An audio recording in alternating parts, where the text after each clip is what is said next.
친구들 안녕하세요. 찾아가는 스팀 교실의 윤성경 선생님입니다. 오늘은 우리 친구들과 함께 보로노이 빗상자 만들기 활동을 해볼 거예요. 그 전에 과학과 관련된 이야기들을 나누어 보도록 할게요. 선생님과 이야기를 나누기 전에 준비해야 할 것이 있습니다.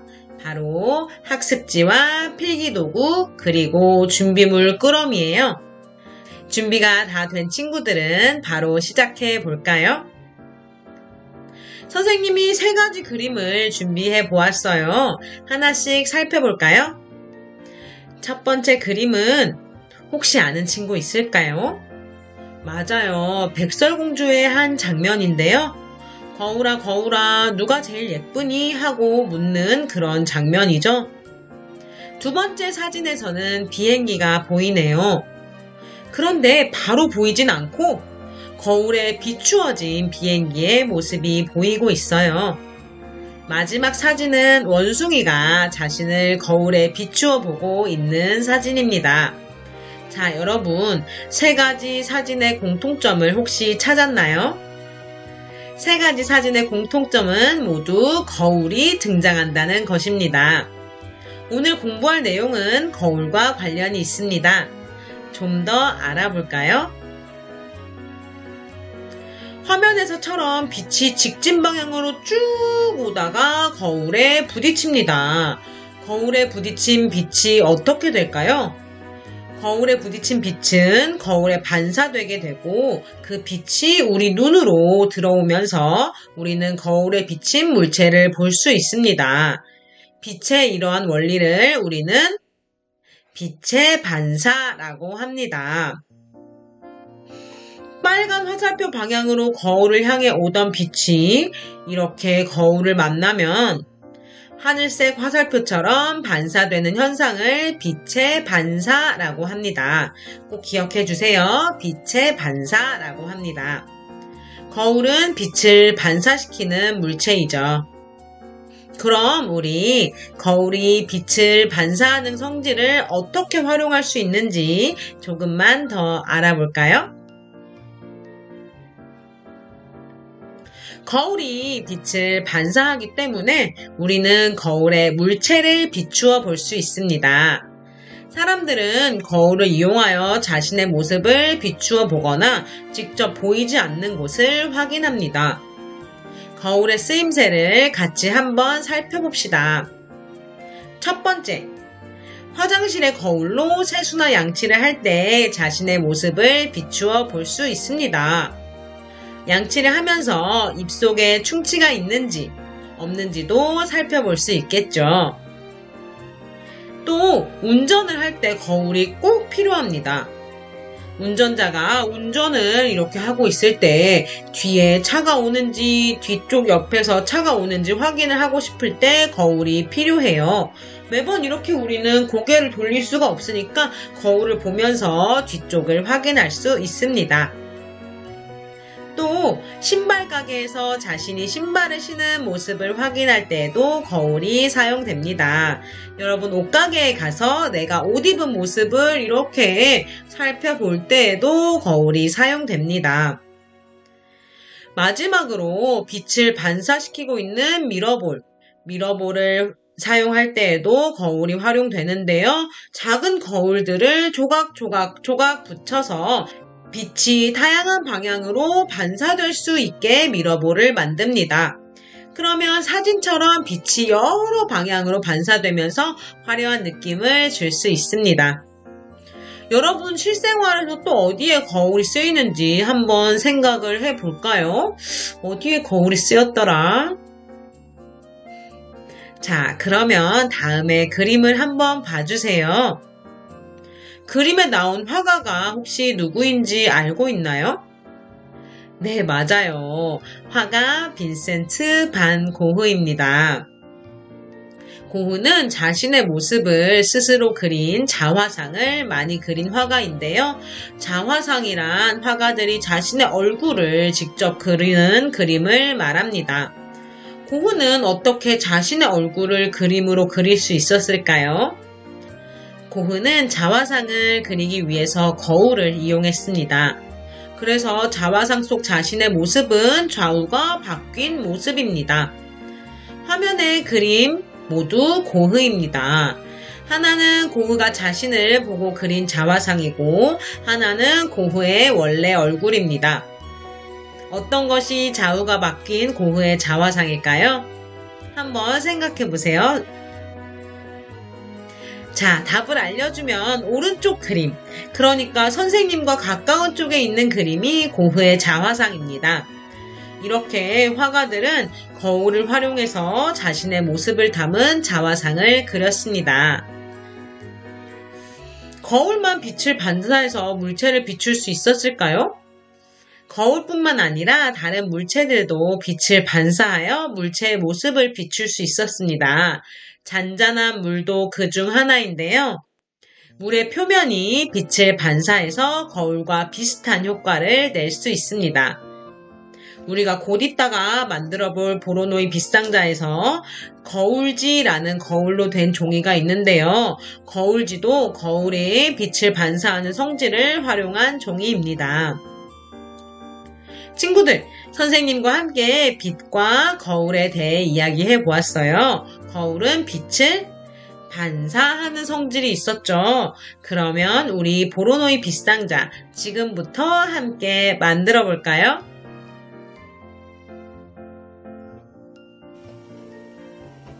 자, 여러분 지금부터 준비물을 한번 확인해 보도록 하겠습니다. 삼각형 상자가 그려져 있는 도안이 있고요. OHP 필름이 이렇게 있습니다. 기름 종이도 있고요. 그 다음에 거울지가 36장 있습니다. 이 거울지는 조금 이따 한 사람당 6장씩 나누어서 사용하시면 됩니다.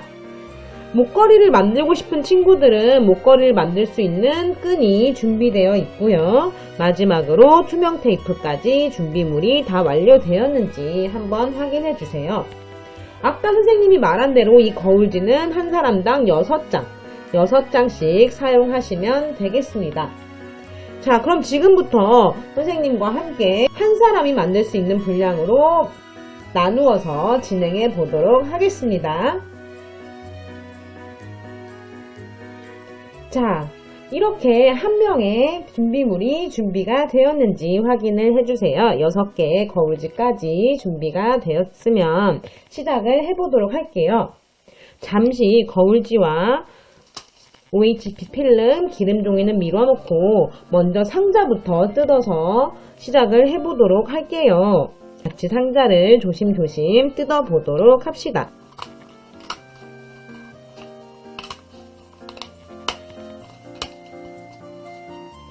자, 이렇게 테두리를 잘라주시고요. 상자 안쪽을 떼내어 보겠습니다.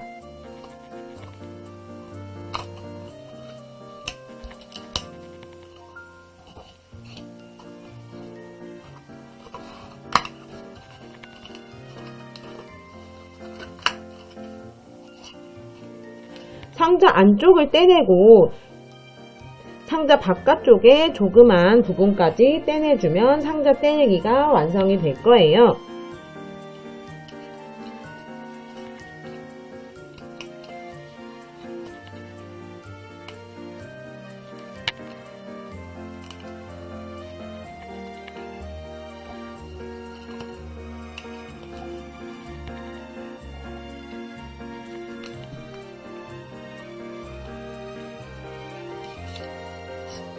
자, 이런 모양으로 상자를 다 떼내었다면 첫 번째 단계 완성입니다. 그러면 이제 두 번째 단계로 넘어가 볼까요? 선생님이 조금만 더 가까이 카메라를 옮겨보도록 할게요. 이렇게 테두리가 잘 보이는 쪽이 바깥쪽입니다. 뒤집으면 선이 잘 보이지 않는 쪽이 있는데 이쪽이 안쪽이에요. 우리는 지금은 안쪽에서 한번 만들어 보도록 할게요. 삼각형의 안쪽에 삼각형의 테두리에 풀칠을 하고 삼각형의 테두리에 풀칠을 합니다. 선생님, 저는 풀이 없고 아까 주셨던 투명 테이프를 사용하고 싶은데요 하는 친구들은 투명 테이프를 사용하셔도 괜찮습니다.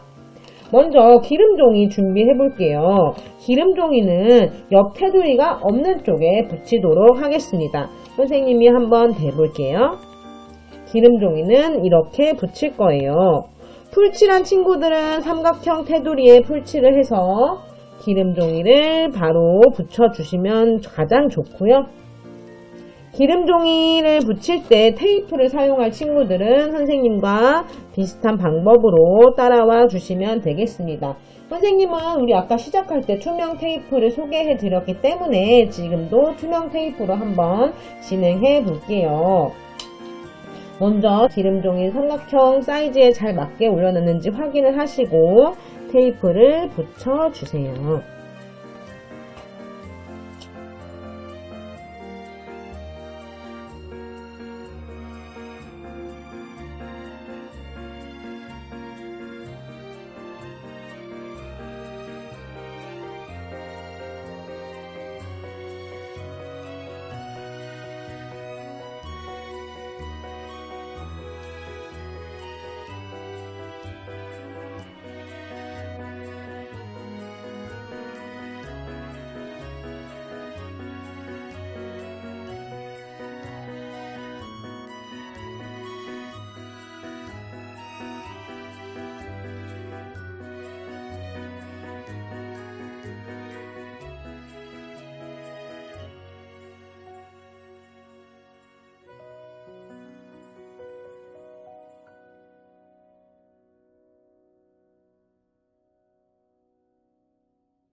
자, 기름 종이를 다 붙인 친구들은 선생님과 같이 이렇게 놓아주세요.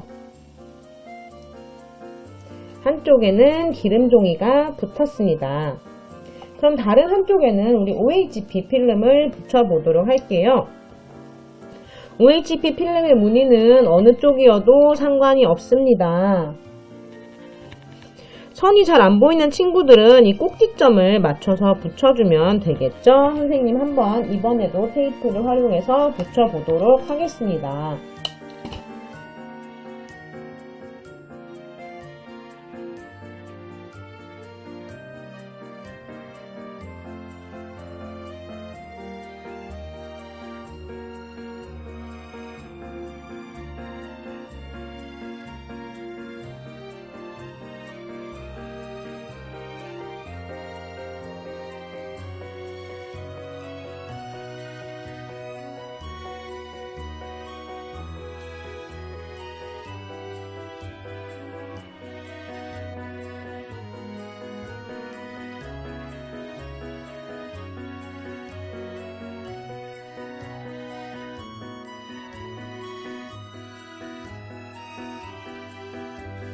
자, 이렇게 기름종이와 OHP 필름까지 모두 완성을 했습니다. 우리 친구들 먼저 한번 접기만 해볼까요?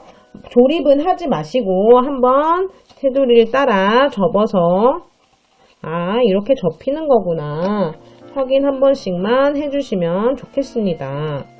잘 접히죠? 자, 이렇게 모양만 만들어 놓고 이번에는 거울지를 쓸 차례입니다. 6장의 거울지가 준비가 되었으면 시작을 해 보도록 하겠습니다. 가위를 활용해서 거울지를 잘라 줄 건데요. 2분의 1로 잘라도 되고 3분의 1, 3개로 나눈 것 중에 하나 3분의 1로 잘라도 됩니다. 아니면 선생님 저는 2분의 1로 자를 건데 길이를 조금 다르게 하고 싶어요. 그것도 정말 좋아요. 그래서 거울지를 각각 다른 크기로 잘라 보겠습니다. 거울지를 잡고 원하는 크기대로 잘라주면 됩니다. 한번 잘라 볼게요.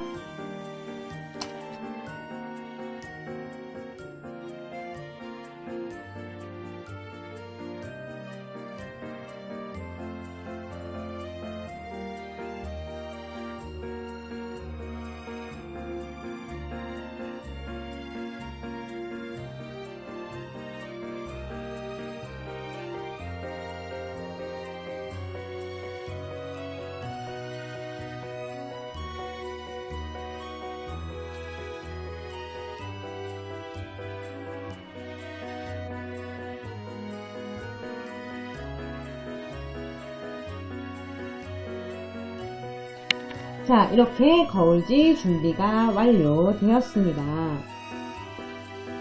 이 거울지를 가지고 이제 물방울 모양으로 테이프를 붙여주면 됩니다. 이렇게 거울지를 모양을 만든 다음 이 부분에, 윗부분에 테이프를 붙여주세요. 선생님 지금 해볼 테니까 여러분도 같이 해볼게요. 선생님은 설명을 위해서 책상을 깨끗이 치우고 할 건데요. 여러분은 바로 진행하셔도 괜찮습니다. 자, 이렇게 하나의 거울지를 물방울 모양으로 만들어서 테이프를 붙이고 그걸 여러 개 만들어 볼게요. 선생님과 같이 해봅시다.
자, 우리 삼각형을 채울 거울지 물방울들이 완성이 되었습니다. 이걸 어떻게 삼각형에 채우는지 한번 같이 볼게요. 자, 우리 방금 만든 삼각형 도안을 가지고 오세요. 이 안에 그림이 있는 쪽에 여러분이 만든 거울지를 여러분이 놓고 싶은 대로 채워주세요. 선생님 거울지가 넘쳐요 하는 친구들은 거울지가 딱 들어갈 수 있을 만큼만 여러분 놓고 싶은 대로 한번 놓아보세요. 이 거울지는 따로 붙일 필요는 없고요. 이렇게 놓을 겁니다. 삼각형 안에 들어가게 잘 놓아주세요. 선생님도 이렇게 놓아보겠습니다.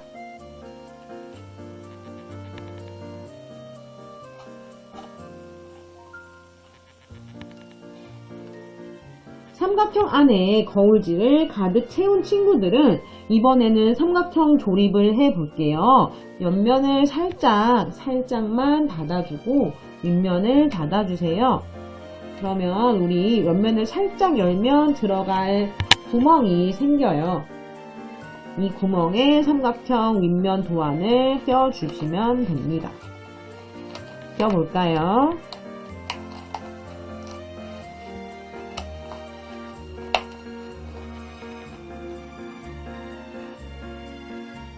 자, 이렇게 해서 빗상자 하나가 완성이 되었습니다.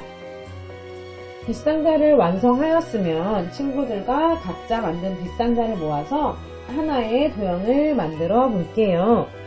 빗상자가 하나, 둘, 셋, 넷, 다섯, 6개의 빗상자가 있습니다. 이 빗상자를 한 점을 중심으로 모아서 하나의 큰 육각형을 만들 수 있습니다. 이렇게요. 또 다른 방법으로는 하나의 큰 삼각형을 만들 수가 있는데요. 빗상자를 4개 사용해 볼게요. 빗상자를 하나, 둘, 셋, 넷 이렇게 붙여서 하나의 큰 삼각형을 만들 수 있습니다. 이렇게 전시를 해놔도 좋고요. 목걸이로 만들 수도 있습니다. 혹시 목걸이를 하고 싶은 친구들은 끈을 가지고 와서 만들면 됩니다. 여러분이 받은 끈을 준비를 해 주시고요. 끈을 길게 풀어서 삼각형 위쪽에 보면 홈이 있어요. 홈에 목끈을 넣어 주도록 하겠습니다.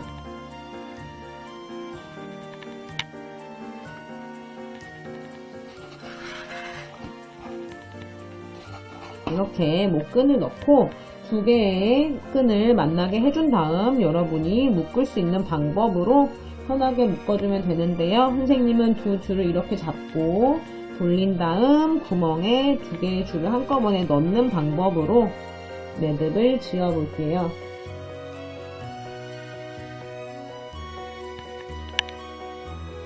매듭을 지어 보겠습니다. 자, 이렇게 하면 빗상자 목걸이가 완성이 되었습니다. 여러분, 이 빗상자는 어디에 보면 가장 좋냐면요. 빛을 대고 보면 또 새로운 무늬가 보일 거예요. 여러 개를 붙여서 햇빛이 잘 드는 창문에 장식을 해도 좋고요. 친구들과 이 삼각형을 쌓아서 빛을 비춰보면 새로운 무늬를 발견할 수 있을 겁니다. 오늘 보로노이 빗상자 만들기는 여기까지고요. 그러면 우리 이 무늬에 대해서 조금만 더 알아보도록 합시다. 선생님하고 잠시 또 만나요.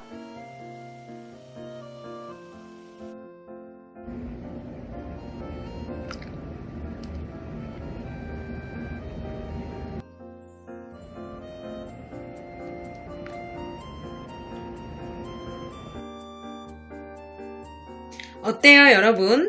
빗상자를 빛에 비추어 보았나요? 친구들과 빗상자를 모아서 창가에 전시해 놓고 예쁘게 들어오는 빛을 밤상에도 좋고요. 빗상자를 목걸이로 만들어서 집에 가면서 햇빛에 빗상자를 비추어 봐도 정말 좋겠습니다. 여러분이 빗상자를 가지고 빛에 비추어 보면서 빛이 거울에 반사되는 아름다움을 즐기길 바랄게요. 그럼 지금부터 우리는 보로노이 다이어그램에 대해 알아보도록 하겠습니다. 여러분이 빗상자를 만들 때 다양한 색깔을 내기 위해서 화면과 같은 삼각형의 속지를 삼각형 상자 안에 붙였었죠? 우리 이 그림을 보로노이 다이어그램이라고 합니다. 임의로 선을 긋고 색칠한 것 같은 보로노이 다이어그램에도 그리는 방법이 있답니다. 보로노이 다이어그램 그리는 방법 한번 알아볼까요? 먼저 평면에 임의로 점을 찍습니다. 그리고 그 점들을 선분으로 이어줍니다. 임의로 찍은 점들을 선분으로 다 이었으면 점을 이은 선분을 수직으로 2등분하는 빨간색 선을 그어줄 거예요. 화면에 보이는 빨간색 선은 점을 이은 까만색 선분들을 수직으로 그리고 같은 길이로 정확하게 나눠주는 선들입니다. 점 사이를 이은 선분을 수직으로 2등분한 선, 그러니까 빨간 선들이 만나는 점을 찾아주고 검은색 선은 지워줍니다. 빨간색 선을 남기고 그 안을 다양한 색깔로 색칠하면 보로노이 다이어그램을 만들 수 있답니다. 이렇게 어렵게 그린 보로노이 다이어그램은 언제 사용할까요? 그리고 어떻게 활용할 수 있을까요? 보로노이 다이어그램은 자연의 많은 부분에서 발견됩니다. 화면에서처럼 기린의 무늬, 잠자리의 날개 무늬에서 발견됩니다. 또 몸 안에 세포가 분열할 때의 모양, 그리고 벌집의 모양에서도 보로노이 다이어그램을 찾아볼 수 있습니다. 자연의 패턴에서 발견되는 보로노이 다이어그램은 아름다운 균형미를 가지고 있기 때문에 건축 디자인에도 활용됩니다. 화면에 보이는 파란색 건축물이 바로 보로노이 다이어그램을 건축에 활용한 예라고 할 수 있습니다. 화면에 보이는 건축물은 2008년 베이징 올림픽 수영 경기가 열린 워터 큐브입니다. 어때요? 보로노이 다이어그램만으로도 아름다운 무늬와 건축물의 표면을 장식할 수 있죠. 마지막 그림은 제주도의 주상절리입니다. 제주도의 주상절리에서도 자연에서 만들어진 보로노이 다이어그램을 볼 수가 있습니다. 이 외에도 우리가 사는 동네에 소방서, 동사무소, 경찰서 등과 같은 공공기관의 위치를 정할 때 보로노이 다이어그램을 활용합니다. 보로노이 다이어그램을 활용하면 지역 공간을 효율적으로 나누어 사용할 수 있습니다. 우리가 오늘 빛상자를 만들 때 사용한 보로노이 다이어그램의 활용이 정말 많지 않나요? 아름다운 색깔을 내주기도 하지만 이렇게 자연과 건축에서 발견되고 또 활용할 수 있습니다. 우리 친구들 이제 정리할 시간이에요. 여기까지 오느라 정말 고생 많았어요. 우리 그러면 정리를 한번 해보도록 할게요. 우리는 오늘 어떤 물체를 활용하여 빛을 비추어 보았습니다. 그 물체는? 네, 맞아요. 그 물체는 거울입니다. 거울은 빛을 반사하는 성질이 있습니다. 거울이 빛을 반사하는 성질이 있기 때문에 우리는 거울에 비추어진 물체를 볼 수 있었습니다. 우리가 빛상자에서 활용했던 그림을 뭐라고 할까요? 네, 보로노이 다이어그램이라고 합니다. 여러분 오늘 했던 내용 중에서 가장 중요한 것은 거울이 빛을 반사한다는 것, 그걸 꼭 기억해주면 좋겠습니다. 오늘 찾아가는 스팀 교실은 여기까지입니다. 재밌었나요? 다음 기회가 된다면 더 재미있는 내용을 가지고 여러분과 만날 수 있었으면 좋겠네요. 우리 친구들 오늘 너무 고생 많았고요. 또 만나요. 안녕!